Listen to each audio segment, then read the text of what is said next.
What do you see in manufacturing? I know that's a huge, very interesting, complex area, heavily interested in AI and trying to make supply chains more efficient. You've had a lot of experience there. What do you see in manufacturing? Here's my hope.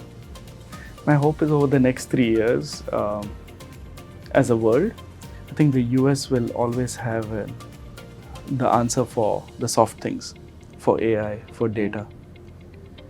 Europe will always have the answer for things. The answer for things? Anything. Anything. Anything you touch, to do that with that quality, for that price point, Europe. Okay. To feed that and bring it to life with data, US.